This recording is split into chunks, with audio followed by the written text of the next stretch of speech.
네, 장영혁의 색다른 전략입니다. 한국투자증권 이프렌드예요. 장영혁 팀장과 함께 시장 흐름 분석하겠습니다. 어서 오십시오. 네, 안녕하세요. 예, 이제 본격적으로 10월장이 시작이 됐네요. 네. 10월장에서 주목해야 될 사항들, 관전 포인트 어떤 겁니까? 네, 우선 뭐 주식시장은 대응이죠. 예측이 아니고 대응이니까 그냥 시나리오 정도 세워본다라고 생각하시면 될 것 같습니다.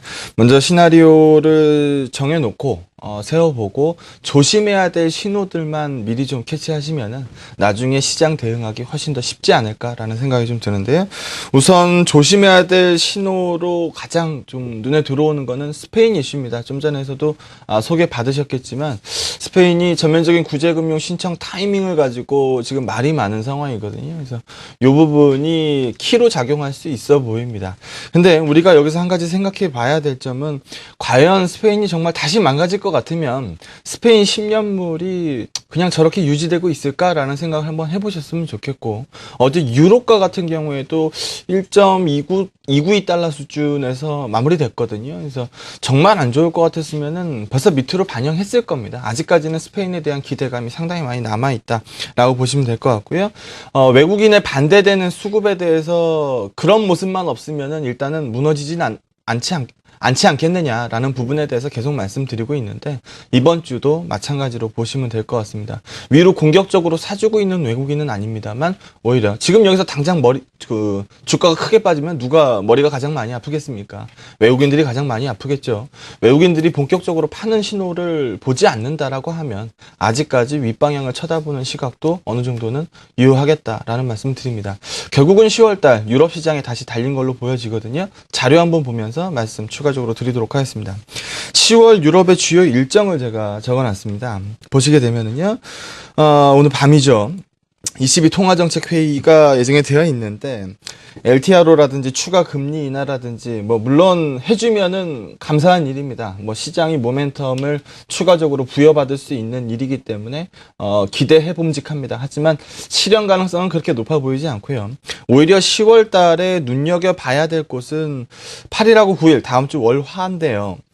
재무장관 회의, 유로존 재무장관 회의가 열리게 됩니다. 그리고 그로부터 열흘 뒤에 EU 정상회의가 열리게 됩니다. 요 중간 사이에 스페인의 구제금융 신청이 들어가면 시장에서 좋아할 것 같습니다. 이 중간 시기에 스페인의 구제금융 신청이 들어가면 18일, 19일 EU 정상들이 모인 자리에서 구체적인 조건들, 구체적인 지원 계획들에 대해서 논의할 수 있게 되죠. 그래서 시장에서 바라는 거는 이 중간 사이에 스페인의 구제금융 신청을 원하고 있습니다. 그런데 우리가 여기서 하나 또 생각해 봐야 되는 점은, 이번에 전면적인 구제금융 신청이 들어가면은 ECB에서 채권을 매입해 줍니다. 그러면은 국채 수익률이 조금 더 밑으로 안정화될 수 있겠죠. 근데 조건이 있죠. 추가적인 긴축을 이행해야 됩니다. 이번 달 21일이면은 스페인의 지방선거가 시작이 됩니다. 조기 총선 요구가 좀 있기 때문에 빠르면은 다음 달에 총선 가능성도 있습니다. 그러면 여기서 라우이 총리가 갖고 있는 정치적인 시각은 뭘까요?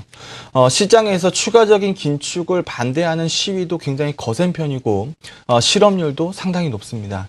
지금 이 타이밍에서 라우이 총리가 고민하고 있는 부분을 100번 이해한다는 거죠. 우리는 경제적인 논리로 시장을 쳐다보지만 라우이 총리는 지금 현재 정치적인 논리를 배제할 수 없는 상황입니다. 함부로 전면적인 구제금융 신청을 못하고 있는 상황인 것 같은데, 시장의 기대처럼 아직 기대하고 있으니까 신청할 것이라고 보는 게 우세합니다.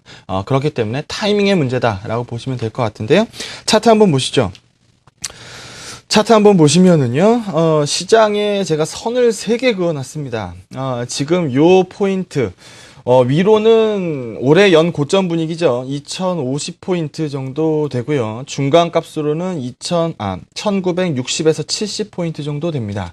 밑단으로 따지면 1900 초반대에다 제가 선을 하나 그어놨는데, 예상대로 이번에 원하는 기간 동안에 스페인의 구제금융 신청이 들어간다 라고 하면은 한번 위로 반응할 가능성도 있어 보입니다. 그러니까 윗선 박스권에서 움직일 가능성이 상당히 높아 보입니다. 빠지더라도 굉장히 제한적으로 1960포인트 정도는 막아주는 시장, 이런 모습이 나올 가능성이 상당히 많고요. 만약에 스페인이 좀 시간을 끈다, 이번 달 말일에 대규모의 만기가 돌아오는데 다음 달하고 다다음 달에는 만기가 별로 없습니다만 내년 1월 달에도 상당한 양의 채권 만기가 돌아옵니다. 지금 꼭 필요하거든요.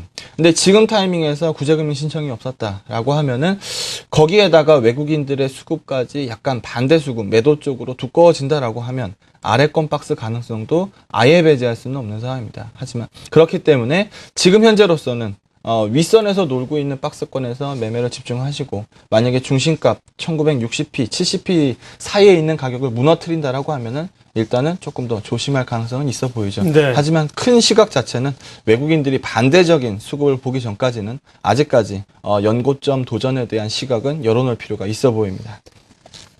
이제 좀 뭐 잊을만도 하련만 여전히 그 유로존 문제가 스페인이 주인공이 돼서 계속 화두가 됩니다. 10월도 유로존 문제를 봐야 되겠습니다. 그렇지만 예, 기대나 긍정적으로 다소 좀 무게중심이 와 있는 것 같습니다.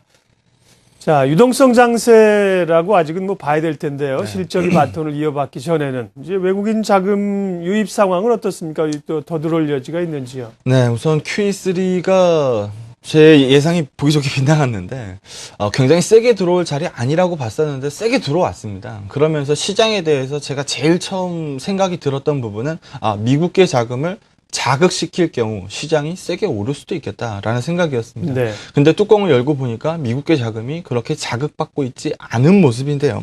지금 최근에 나오고 있는 지표들 ISM 제조업 지수도 서프라이즈였고요. 지금 서비스업 지수도 서프라이즈입니다.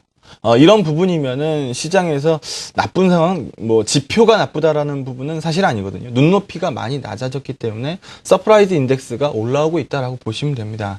그런데 문제는 우리가 당장 피부에 느끼려면은 외국인들 수급이 빨간색이냐 파란색이냐 이거 쳐다보거든요. 근데 우리가 미국에 기대하고 있는 부분이 생각보다 좀 약한 것 같습니다. 그 부분에 대해서 얘기를 한번 해보죠. 자료 한번 보시면은요. 유럽계 자금이요, 회색으로 표시되고 있는 부분입니다. 9월 달에 QE3 카드를 오픈을 해줬으면 그 달에 미국계 자금이 상당 부분 밀고 들어왔어야 되는 겁니다.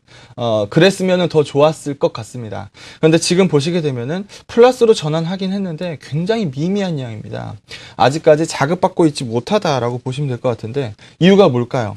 계절적인 요인도 상당 부분 있어 보입니다. 10월에 사서 4월에 팔아라 뭐 이런 얘기 있으니까 이제 10월이니까요. 조만간에 미국계 자금이 움직일 타이밍이 됐을 수도 있겠습니다. 그러면은 다행인데 만약에 이런 부분이면은 조금 문제가 될 수도 있겠습니다. QE1 때 미국계 유럽계 동반해서 많이 샀죠. 소위 돈빨이라고 표현하는데 돈빨이 쓰기 전에 돈을 한번 집중적으로 퍼부었던 구간입니다. QE2 때 어땠나요? QE2 때 더 두껍게 샀습니다. 더 두껍게 샀는데 상승률은 그때보다 떨어졌죠. 지금 QE3 같은 경우에 너무 미국계 자금이 눈에 띄게 약하다라는 점입니다. 좀 전에 소개시켜드린 것처럼 계절적인 요인이면 좋겠습니다. 하지만 계절적인 요인이 아니고 만약에 QE1 때는 1조 7,500억 달러 QE1 집행하면서 재정정책이 같이 왔습니다. 플러스 요인이었죠. QE2 때도 플러스 요인으로 재정정책이 왔습니다. 근데 지금 현재는 만기가 정해져 있는 그 매입도 아니고요. 총 얼마를 사겠다라는 정해져 있는 QE3도 아닙니다. 게다가 재정정책 자체가 이번에는 재정 절벽으로 마이너스 요인이죠. 시장이 이거를 무서워하고 있나라는 생각이 조금 드는 부분이 있습니다. 11월 6일 날 미국의 대선일입니다. 지금 공화당 쪽에서는 버냉키 총재를 그냥 대놓고 공격하고 있죠. 만약에 이번 대선에 공화당이 좀 두꺼워지는 모습을 보인다라고 하면 중앙은행의 연속성 여기도 사실 문제가 좀 될 수 있습니다. 외국인들 특히 미국계 자금도 지금 현재 좀 눈치 보기가 나오고 있는 상황이 아닌가라는 생각이 좀 들거든요.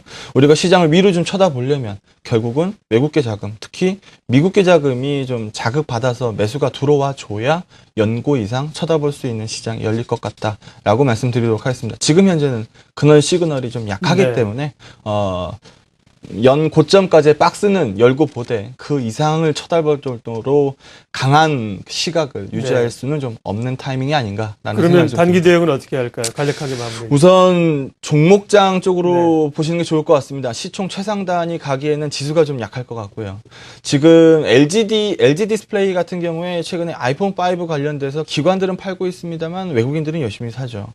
조그만 종목으로 보게 되면 최근에 멜파스 수급이 굉장히 좋습니다. 기관들이 실적 냄새는 잘 맞습니다. 최근에 기관 수급이 멜파스 굉장히 좋거든요. 미리 좀 움직이고 있다라는 생각이 좀 들고요. 터치 관련주도 최근에 좋습니다. 윈도우 8이라든지 터치 패널 크기가 커진다라는 이슈가 발생되기 때문에 멜파스도 굉장히 긍정적으로 보셔도 될 것 같습니다. 네. 당분간은 짧은 종목 대응으로 보자고 하셨습니다. 한국투자증권 이프렌드예요. 장영혁 팀장의 투자 전략이었습니다. 고맙습니다. 네, 감사합니다.